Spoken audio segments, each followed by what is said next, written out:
Helen Carpenter had done everything right. She'd always followed the rules. She had built a perfect life. And then everything crumbled. Does that sound familiar?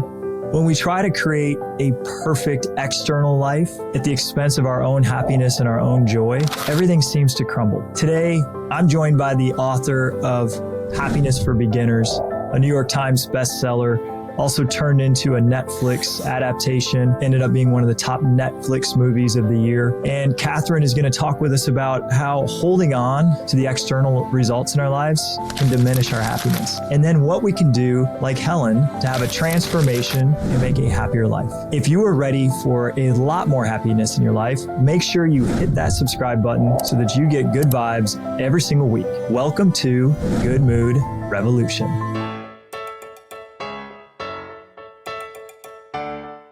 Today, we have a true treat. We are talking with one of the world's greatest storytellers, Katherine Center, and she's just written phenomenal books that change the readers through just the way that she speaks about her protagonists.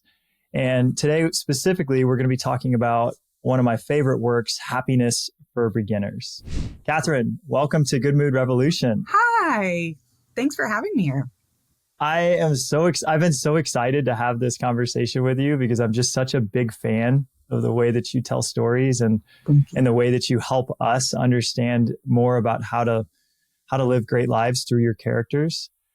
What I wanted to talk about the story of Helen and Happiness for Beginners. I know that this is just one of your many great works, and it became a Netflix movie, which is pretty exciting. Who is Helen? And how was she stuck? Yeah, so Helen is the main character of this story, and she has had kind of a bad run. You know, things have not been going great for her. She got divorced. She had a miscarriage. She kind of got out of like a bad marriage, and she's kind of at this sort of low point in her life. And she gets this idea that she needs to kind of change her entire personality and go on like a wilderness survival course. And it's something her irritating younger brother told her about. But this idea kind of sticks in her head. And so she winds up signing up for this course that she has no business going on, right? Like she is not sporty. She's not a hiker. And this course has this kind of reputation for like accidentally killing people. It's like not particularly well run or safe or like a good idea at all in her life. And, but she needs to make a change in her life, and she doesn't know how to do that exactly or what to do exactly, but she winds up, this is the thing she picks, right? And she winds up choosing this. And we can all relate to Helen. You know, I feel like she wanted to do everything right her whole life. Like perfectionist. Yeah. Like she wants the perfect marriage and she wants the perfect life and she wants to make sure she's a good girl and just perform the way that she thinks everyone expects her to perform in life. And she was kind of like tight and rigid in this way. I can certainly relate to that. Is this something that you also had gone through in your life as well? That's a really good question. So yeah, she's hard on people, I would say at the start. I mean, she's hard on other people and she's hard on herself too. So yeah, she's kind of a tough customer. I am less of a tough customer. I kind of love everybody, honestly. But I will say that the hiking trip that she goes on is based on a hiking trip that I myself went on, like as a college student in the summer between sophomore and junior year. I signed up for a very difficult month-long hike in Wyoming that I was totally not qualified to go on. And, you know, when I was starting to write this book, I literally just pulled out, my journal from when I went on this very similar hiking trip, but with a much more reputable group. And, my hiking trip was a disaster. Like I was terrible at it. I was the worst. And I really was thinking that I was going to change my personality. And I really was thinking that I was going to come out on the other side and just like be a beast. And that is not what happened, because I don't really like to do things in life. I like to think about I like to get on the sofa and read about other people doing things. Mm-hmm. So so I tried it in real life and it was hard, but it was also very transformative. I did learn a lot of things. I pulled a lot of wisdom out of it. And so when I came to write this novel, I used a lot of that stuff from my own actual experience from many, many years before. And, in Helen, everything fell apart, and I think the person listening can relate to this. Yeah. I can, I was hard on people. That's why this book relates so deeply to me. And, I was really hard on people and I was really hard on myself. And I had crazy high expectations for who I needed to be and who other people needed to be. And so I just really related to that. Yeah. And everything fell apart for me too. I'm trying to hold it all together so tight that things just started to crumble and crack. And in her case, she had the miscarriage and then her marriage falls apart and this perfect life that she was trying so hard to create. And she wasn't happy through any of it. She was kind of miserable, being so hard on herself and being hard on everyone else. And everyone around her was miserable, which is probably why her marriage fell apart in the first place. And when we reach rock bottom, which is what I think, that was where she was at, we're finally open to changing. Yeah.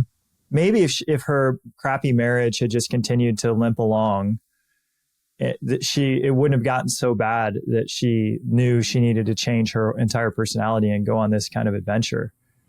When you decided to go embark on this big adventure, was there a low point or something like that had you say, I need to change? Well, yeah, I mean, first of all, I just totally agree with everything that you're saying because it's those moments when our lives fall apart that we learn how to put them back together, right? And it's in those very dark, very sort of panic-inducing times of life when everything we thought we knew or could count on or could believe in or trust, when none of that stuff is there and we have to put our lives back together for ourselves, that's where wisdom comes from, right? That's how we get better. That's how we get wiser. You're not going to get wiser at Disneyland, right? That's not where it happens. It's in the hard stuff. That's where wisdom comes from. So I always write stories about people whose lives have fallen apart. That's always my starting place because I really, really love stories about how things get better. That is my driving interest in stories. And, not all stories are structured that way. Lots of stories are structured where somebody's life is great and then they fall and die and that's the end, right? Some people love that kind of story. My favorite kind of story is stories about people who fall down and have to figure out how to get back up. And they get back up better. Yeah, they get back up better. Yeah. And the thing that caused them to fall down that seemed like the worst thing ever ends up being such a blessing. Yeah. And I just find this as experience for all of us, that this is just kind of the way things go, that the worst possible thing for her, losing the baby and the divorce ends up being the best possible thing because who she became was a much happier person. Yeah. But why do you think we fall for this trap that we need to believe that we have to prove our worth in some way, that we have to prove to the world that we're worth something before we're worth something? Why do you think that some of your characters kind of feel this way? Oh, that's such a good question. I think it's easy to kind of live your life from the outside in rather than the inside out, and to kind of have a picture in your head of how you think it ought to be or an idea in your head of who you think you have to be. I think, it's true in writing. It's true writing stories. And it's true in life that really the only compass you can sort of follow about that kind of stuff is your own. You just need to pay attention to who you are and what you love and what really matters to you and what you care about. I mean, these are the things that I believe. And this is very much a part of this story, Happiness for Beginners. But it's also, it's in every book that I've written because I'm just sort of constantly coming back to this thing. I like stories about people who have to learn how to become resilient. And that's partly because I am not great at that. I am not naturally great at that to start with. So, and every time you read a story, can I just say, every time you write a story as an author or read a story as a reader, you're stepping into that story. And if the writer is really doing a good job, like if the writer is crushing it in that story, you're not just watching what's happening in that story from afar. You're in it, right? Like you're Helen. Yeah, you become those characters, yes. right? You like get in their shoes, you climb into their skin. And it's such an astonishing feat of the human imagination that we can do that with stories, because you're not just reading about her in a distant way. You're like wanting what she wants, worrying about what she's worrying about, right? Struggling with what she struggles with, feeling her like emotions, like you're using your own empathy to create that situation. And so when she goes through something hard, you go through it too. And what's great about this is that, stories are not real life, right? Fiction is not real life, but it's kind of the next best thing, right? I mean, it's like kind of like virtual reality for human life. So you go through all the struggles sort of with these characters and as these characters. And then on the other side, you didn't really have to do that. You really didn't have to go to Wyoming and go hiking, but you get to pull all the wisdom and all the life lessons, right? And all the depth and the poetry out of it in this way that nothing else in the world can help you do. I mean, stories, I think, are uniquely able to teach us really wise lessons about how to live better lives. So I'm always trying to use my stories for good, right? For myself and for other people. I'm trying to help us think about how to be grateful and how to appreciate what we have and how to look for the upsides, right? In anything, in any story, because I myself need to learn those lessons. Like I'm not great at it. It's very easy for me to not be great at that. Well, this is why I created, my book, Good Mood Revolution, and this podcast, Good Mood Revolution, is about how to be happier. Yeah. And it's because I really care about personally figuring out how I can live the happiest possible life. Yeah. Right. And that's why I write about it. That's why I talk about it. It's a huge passion for me. Mm-hmm. And I learn. Mm-hmm. And I continue. I don't have it down. If I was just the naturally happiest person on the planet, I wouldn't have to do this show or write about it. Yeah. I have to learn it. And as I'm learning, it's like everyone's coming on this journey with me. We're all discovering it at the same time. Another theme in your books is connection with humans. And we have, especially since COVID and social media and texting, we have gone away from actual face-to-face connection and even phone call connection, but face-to-face connection for sure. We've replaced it with digital connection. Your characters end up finding that this human connection is so important. How can we do this in real life? Oh my goodness. Well, honestly, I think part of it is exactly what you just said, like being aware of that stuff, being aware that like a text is not as good as a phone call and a phone call is not as good as like meeting somebody to go on a walk. Like, I have found, like, I've been worrying about this too, especially since the pandemic when we all got so isolated. And, I'm working really hard to leave the house. I am a person who can like easily stay in my pajamas for like weeks on end. And because my job does not really involve like a huge number of colleagues, it's mostly like emails from my publisher in New York and imaginary people. That's my whole job is what, and that's actually fine with me a lot of the time. But I am pushing myself more and more to go out and see live humans, real people, and get out there. So I don't know that I'm a master at it, but like last year, I signed up for a line dancing class. Look at you. Which I always thought I would be great at. And then when I actually took the class, I was like astonishingly bad, like horrifyingly bad, like, tragically bad. But I forced myself to keep going anyway. I was actually going with my daughter who's in college. She was just home for the summer. And after a few classes, I was like, you know what? This is really humiliating. I was like, I think I'm going to quit, because I was like, let me tell you something. In grown-up life, nobody can force you to humiliate yourself. Like, I'm out. I think I'm just done. Like, we did this a few times. I'm terrible. I'm done. And then my daughter gave me this like talking to where she was like maybe I raised her a little too well, where she was like, you can't just quit. Like, it is good for you to do things that you're not already good at. Like you're growing as a person. You've got to challenge yourself and get out of your comfort zone. And so, she basically told me I wasn't allowed to quit. And so it's been 2.5 years. I am still terrible. But you're still going. I'm still going 2.5 years every Wednesday, right? Oh my God. And it is so fun. I love the instructor. I love all the cute people in the class. We've totally bonded. I actually wound up working a line dancing scene into a book I wrote called The Rom-Commers, all based on the humiliation. That's the newest release that just came out. Yeah, from last summer. But yeah, so that's one thing that I'm trying to do. I'm not sure that it's the answer to everything, but I am trying to make myself go out and see live living people. And for our listener, it is hard. Katherine is describing to you that it was hard to sign up, and then she wanted to quit. It's hard for me too.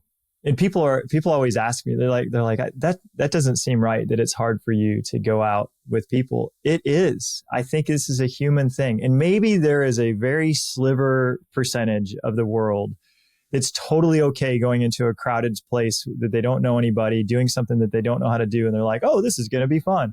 But for the other 99% of us, going into a line dancing class and we don't know how to line dance with a bunch of people we don't know is terrifying and awkward. And as you said, we could feel like we're going to humiliate ourselves. But look at the spice of life that it's given you.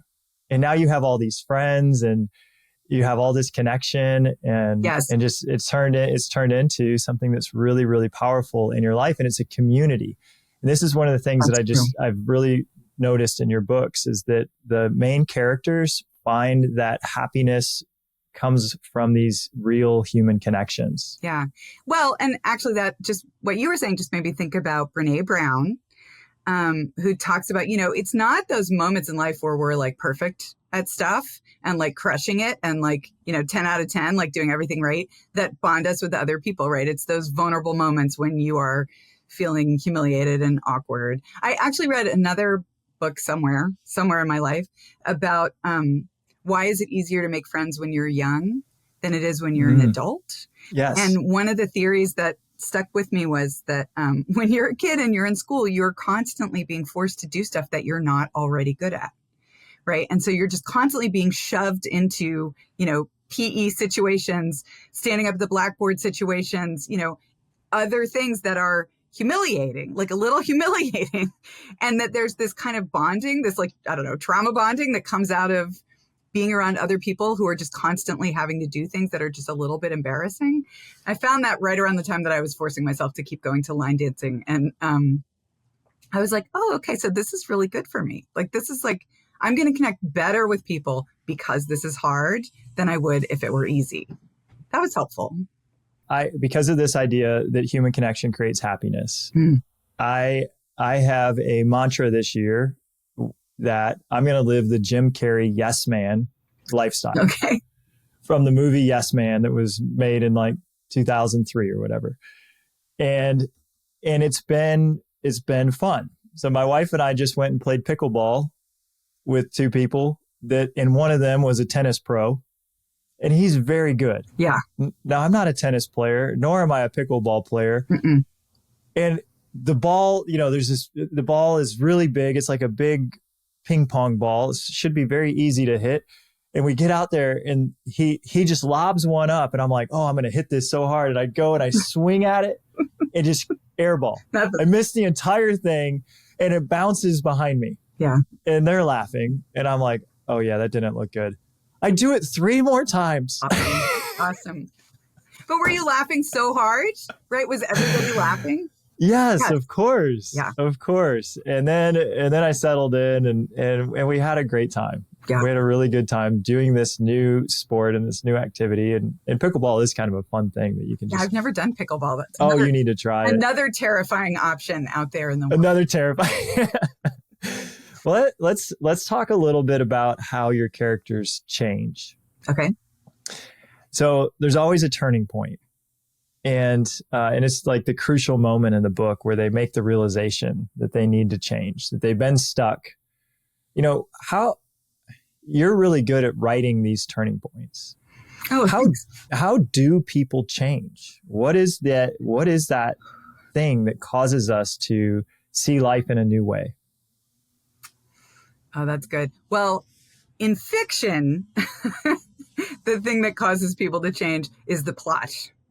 Like that's really, I think, what the plot is for in fiction. It's like these exterior forces that are pushing on the characters and forcing them to do things that they don't want to do, right? That are too much for them, that are scary, whatever it is. And generally when I'm sort of conceptualizing a book and trying to figure out like what are the big elements of the story going to be, I try to make sure that whatever it is that my main character kind of struggles with as a person, or really more like needs to rethink, like whatever wrong assumption my main character has been carrying for a long time, that this story is going to like challenge them to rethink, that whatever that is, every exterior element of the plot is set up to force them, like to push on that, right? To just hammer on that and to force them to rethink whatever that thing is. Well, isn't this real life too? Yeah. Yeah. Isn't this how it works? Is that we've got this thing that we're stubbornly holding on to, that we don't want to change, that we think that change isn't comfortable for any of us. Mm-mm. And the universe or the world or God or whatever your belief system is continues to hit you over the head, saying, you can't keep doing it this way. It's going to be really hard for you. And it keeps getting harder and harder and harder until we finally are like, okay, I give up. I won't do that anymore. Yeah. Yeah. And you could be mad when the world is like forcing you to do that. Or another option is to just think, okay, what can I learn from this? Right. Or like, how can I be better from this? I've read so many books. I have read so many books about how to be happier because I did not start out naturally good at that.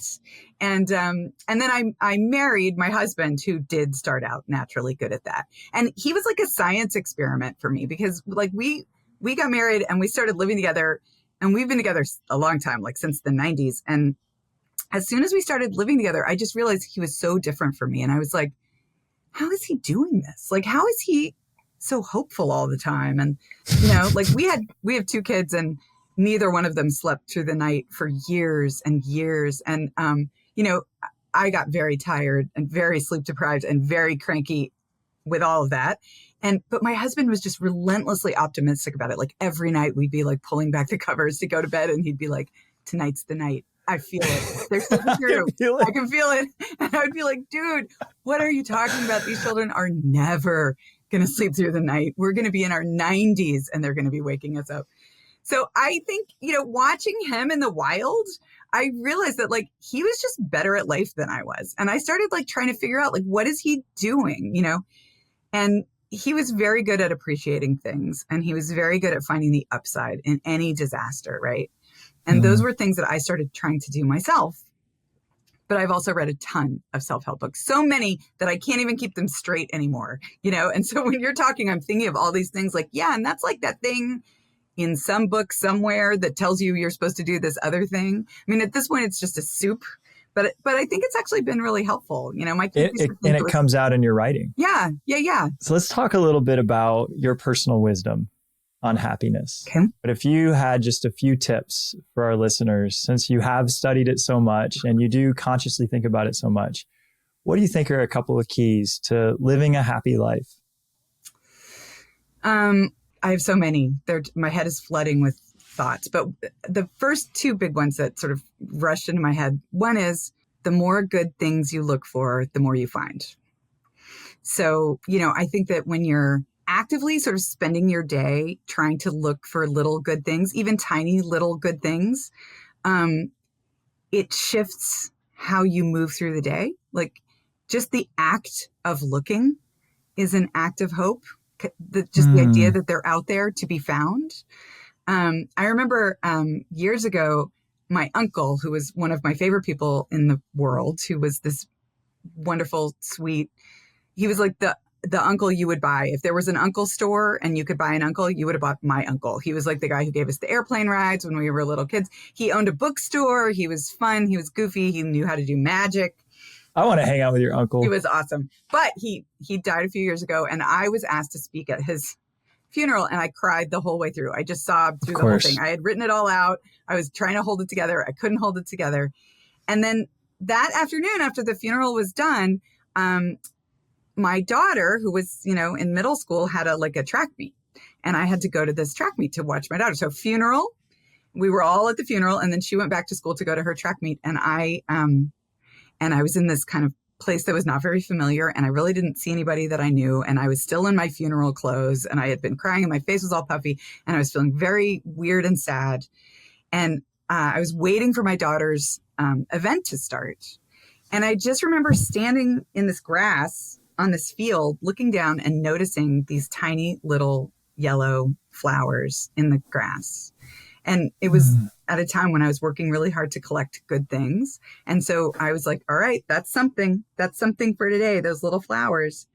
And I looked at them for so long. And then I went home and I tried to Google them and find out what kind of flower they were. And then I did find that out. And now I see those flowers all the time. And I know what they're called, right? And I remember that day. And I remember that, like, it was not a great day, but there was this one sweet little beautiful thing that came out of it, which is now I know what those flowers are.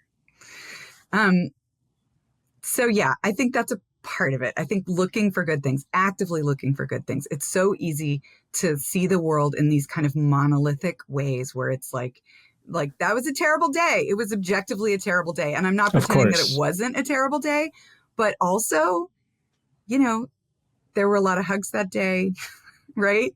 There was this strong feeling of family as we all gathered together. There were these little flowers. My daughter did well in the track meet. I mean, there were little things, little pockets of joy, little tiny bits. And sometimes I feel like the best way to try and feel better, and I'm not always great at feeling great. I mean, I'm saying this not as a person who comes by any of this naturally, is to kind of like, sometimes I'll imagine that I have a little basket of that I'm just supposed to go through the day and just grab little good things and just drop them in. And I'm just collecting them to see how many I can collect. Oh, I love it. And that was that story is so beautiful, because even on one of our hardest days, there's still good things. Yeah.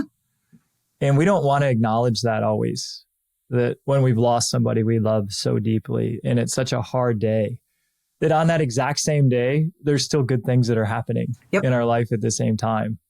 And that's a really interesting part of being human, is that life isn't always all bad or all good. It's kind of a mixture of both, all the time. Mm-hmm. And so let's just not we can't just focus on the all bad and then ignore, no, we can't have anything good today because today's a bad day. Yeah. I really love the advice. Yeah. Thank you. Okay, the one other thing I was going to say is about relationships. And this comes from John and Julie Gottman, who I love, who I madly love, who I reference liberally in my new novel. And it's just this idea of creating a culture of appreciation. That's what they encourage people in good relationships to do with each other. And they're kind of talking about marriages, romantic relationships, but it obviously applies to all relationships, where you just notice what the other person is getting right and appreciate it. And thank them for it and talk about how great it is and just be grateful, right? Just appreciate the heck out of it, really. And what I started doing that a long time ago with my adorable husband. And I found that it works really well for a relationship, but it also works for how you interact with your kids. And it also works for how you treat your friends. And it also works for how you interact with your parents. And it also works for how you treat yourself. So it's widely applicable, and it really does make life much, much better. Oh, I needed that one today. Yeah, when somebody's a challenge, and one of our children is a challenge today, it's so easy to focus on kind of the same thing we were just talking about, focus on what is challenging, but what would actually heal the relationship and make it better and help with the challenging part is if I start to notice all the things that are not challenging, that are actually pretty wonderful about her. Mm-hmm. Yeah. And the Gottmans talk about it like it's almost like it's a savings account that you're adding to. And so even then, when you do have days when things are hard or when there's a lot of tension or struggle, you've got this sort of well of appreciation and warmth and, just good feelings to kind of buffer everything and to draw on and to help you kind of recalibrate. And it's true. But you also just get into this habit of just noticing, It just becomes a habit where you're just like, you're the best. Thank you so much for doing that. And then they do the same thing back to you. And then you're just, before you know it, you're just having more fun than anybody else. It's remarkable how well it works, actually. Yeah. My favorite advice is usually simple. Mm-hmm. It's not really complicated. Just start to notice what people around you are doing well and tell them about it and tell them that you appreciate it. And then they'll do the same for you. And then you guys will just have a lot of fun. Yeah. It's so interesting because my mind will say, well, that's too simple to be worthwhile. But usually the more simple something is, the more true it is. There's this whole theory that humans learn best through play, right? Yes. And that humans learn best when they're having fun. Yes. And what actually happens when you are noticing great things about other people and thanking them and just participating in this appreciation is that it is fun, right? And so it's pretty powerful stuff. And it's not like something you have to work at, right? It just becomes this self-reinforcing thing because the more you're doing it, the more you want to do it because you're just having a great time. So it is really easy once you kind of make the shift. So you've written so many bestsellers. And I know you're going to be huge fans of yours that are listening to this episode and watching us just because of who you are. How to Walk Away, Things You Save in a Fire, The Bodyguard. I haven't seen the film adaptation of The Lost Husband, but I'm excited to see it.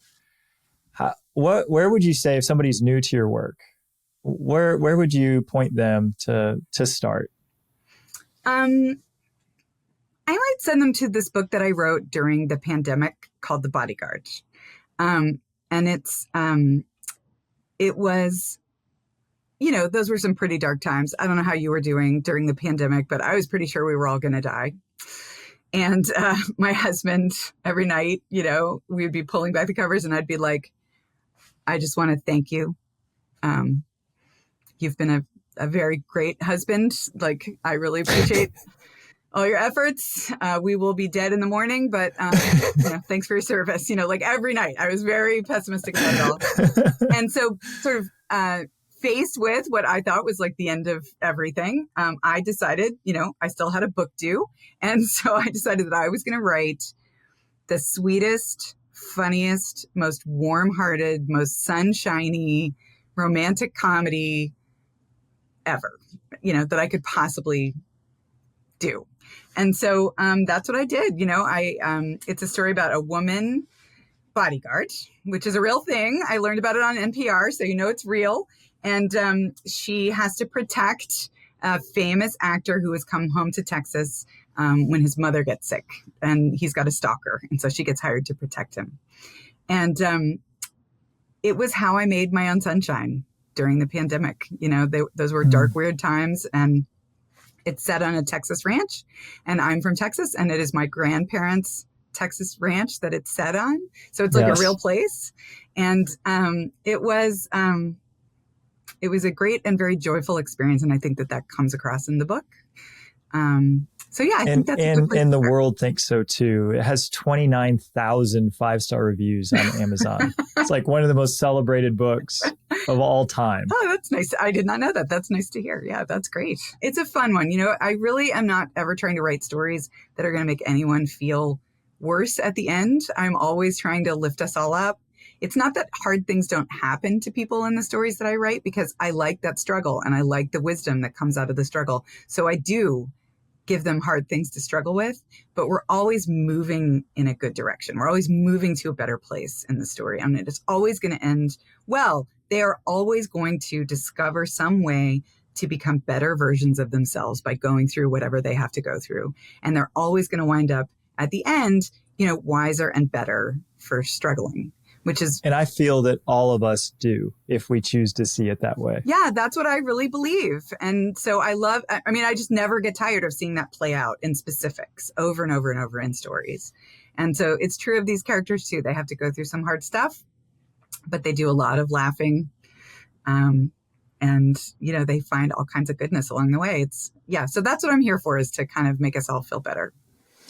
Well, just having this conversation with you has made me feel better. Thank you so much for being who you are and for all of your incredible stories that are just brightening up the world and my life. It's just been a total pleasure. Thank you. It's so fun to be here. All right, guys, we'll see you next week. What an incredible conversation with Katherine Center. Happiness for beginners. It's happiness for all of us. She talks about how happiness isn't something you earn. It's something you allow. Today, we learned that perfectionism is the enemy of joy. We want to let go, and that's where our freedom begins. We also talked about love, whether it's romantic love, self-love, or just love for people in a line dance, can be a catalyst for transformation. We talked about life's challenges and that they aren't really roadblocks, that they're stepping stones to a better you. And we learned the best thing you can do for yourself is give yourself permission to be happy right now. So a question for you to ponder this week. What if happiness wasn't something to chase, but something you could choose today? How would you choose it? If you loved this conversation, hit that subscribe button because your happiness journey doesn't have to end here. You can have it every single week. Thanks for tuning in to Good Mood Revolution. Until next time, go live your happiest life.